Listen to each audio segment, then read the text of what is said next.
We put a lot of time and a lot of work into the world of Krypton because the kind of deep history, the culture of the planet itself has a real impact on the story. And it also helps build out a lot of the context for really the deepest dive that we've ever done in film into Krypton. You'll see that the surface of the planet almost appears to be abandoned and desolate. Our thought was that maybe the first time you see the planet, you would just see these few towers sticking up, and it looks just like it's sparsely populated. And then you dive down inside the planet, and you realize that these markings on the surface are actually deep caves or kind of mine shafts. So the cities have moved underground. They've moved into these caves that they've created as they've stripped out the core of the planet. And it sets the scene for, really, for the planet's destruction. Can you see the Codex? It's just beneath the central hub, sir. But I'm compelled to warn you. Breaching the Genesis chamber is a Class B crime, punishable... Nobody cares anymore, Kelex. The world is about to come to an end.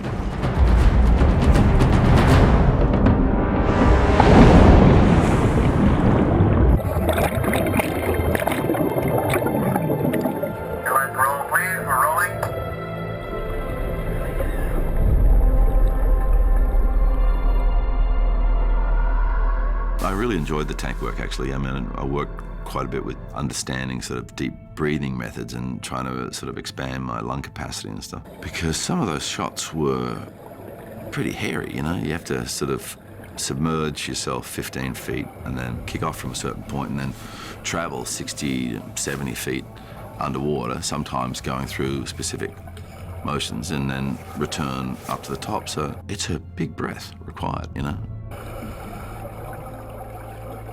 The underwater portion that I shot with Russell ties into Krypton, but everything that we did was somewhat abstract because we were going off of a previs, which is an animated cartoon of what the shots are and how the sequence plays out. So all we had was that against a green background to shoot the scenes. We sort of had to use our imagination and think about how it worked and look at the composition and how that all fell into place.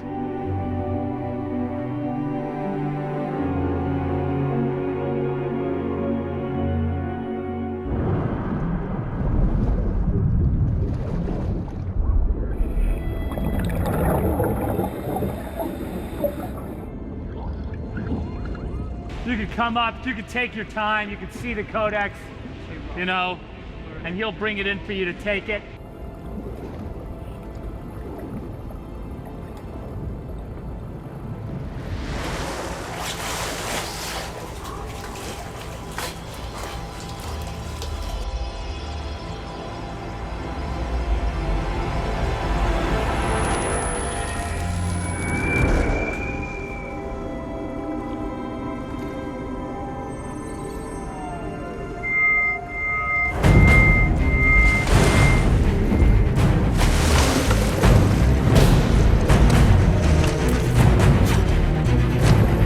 And this is a good time maybe to talk about the way that the Krypton culture and indeed the entire look of the planet has evolved. You know, we imagined, looking back 200,000 years of culture, that this was a place where the science of Krypton developed with a completely biological lens. So everything that they were looking at was based on plant forms and organic forms. So the very shapes of buildings, the shapes of architecture, the form language of the planet comes from that investment that they made in the biological and in manipulating at the molecular level.